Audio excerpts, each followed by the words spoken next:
Really our goal for treatment with interventions in the whole spectrum is to provide a customized treatment care package for patients. When you look at the conditions we treat, they're common and they're prevalent. And I think we've been learning more and more about how prevalent they are over the last decade. A combination of technology and expertise now has brought to the forefront therapies and treatments that really make a difference. The joy that this profession brings to me is the ability to alleviate patients' pain. It's very rewarding to have that interaction with the patient.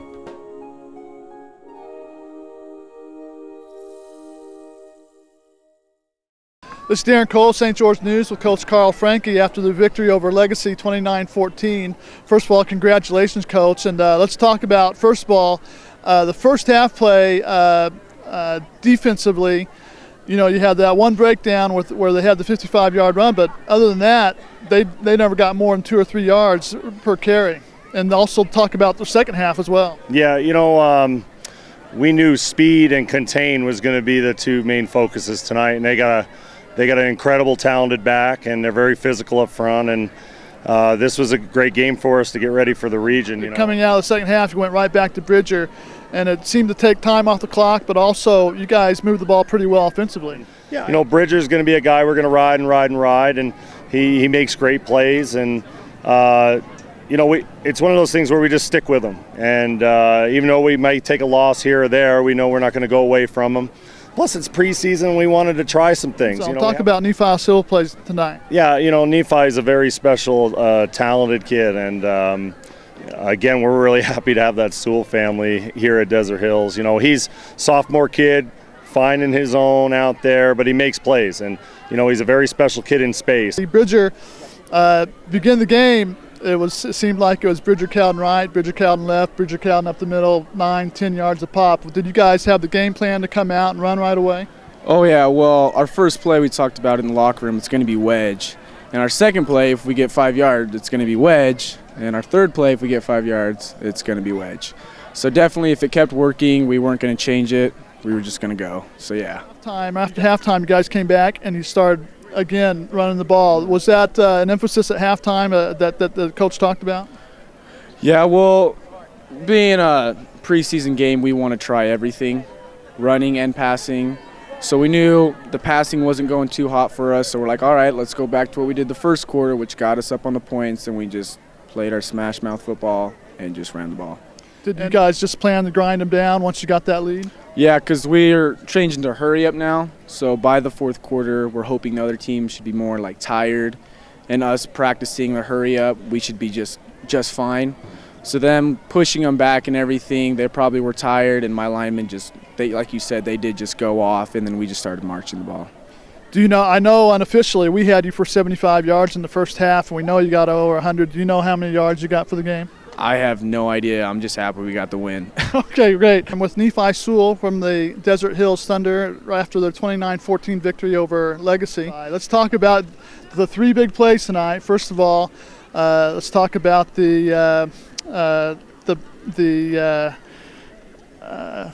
punt return. That was a big game, you know, turned the tides. You guys were down 14-7. So talk about that. You guys pinned them deep and made them punt it, and then talk about how that unfolded. Well, when we got down 14-7, I felt like we were flat, and so I knew I had to do something in the game, and I just felt like I needed to take the opportunity to take that punt return home. Okay. Now, you know, you got it around the 45, and I noticed who's the front man on the punt return? The guy that's blocking for me? Yeah. That's my brother. That's your brother, right? And I noticed he turned around and came to you, and then it was kind of like follow the leader, right? Yep. Well, I was thinking he was just going to go straight, and then he turned around and blocked me, and I was like, go block, and he just went and blocked. That's right. He came back, kind of ran into him, but then he turned around, and he actually took out 2 guys. I don't know if you noticed that. And then after the second guy, you cut back towards the inside, and then there was no one. You actually did do a couple spins and break a couple tackles, but he cleared a couple guys out on your way to the end zone. How's it feel to have like a big brother there blocking for you? It's a privilege and a blessing. All right, let's talk about, I think, the play of the game. Yep.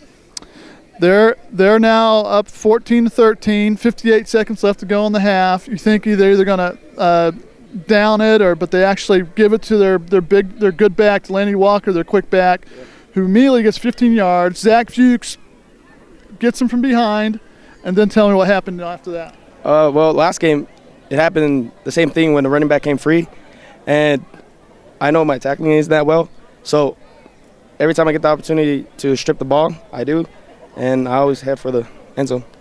Did you notice that after you stripped the ball and you're headed, not very many people knew what was going on? In fact, I don't think you had any pursuers on your way to the end zone. No, I stripped the ball, and the quarterback looked amazed, and he was like walking, and I just ran right past him. Finally, the last play that, it's kind of anticlimactic, but they're down a touchdown, 22-14, or actually 29-14. They're looking to score quickly. They throw a long bomb to the end zone. Tell us about that play when you make the interception in the end zone. We knew that they were going to do double moves, and so we just backed up. Our coach told us to watch out for that, and we were just prepared. We practiced all week for that. Were you a safety on that play, or were you in man-to-man coverage, or were you double teaming on that coverage? It was man-to-man, but they crossed, and so we had to switch man, and so we called combo, and I just saw him, and I just went back and intercepted the ball. All right, well, hey, congratulations, great game. And once again, it's Darren Cole with Nephi Sewell from Desert Hills and their 29-14 victory over Legacy.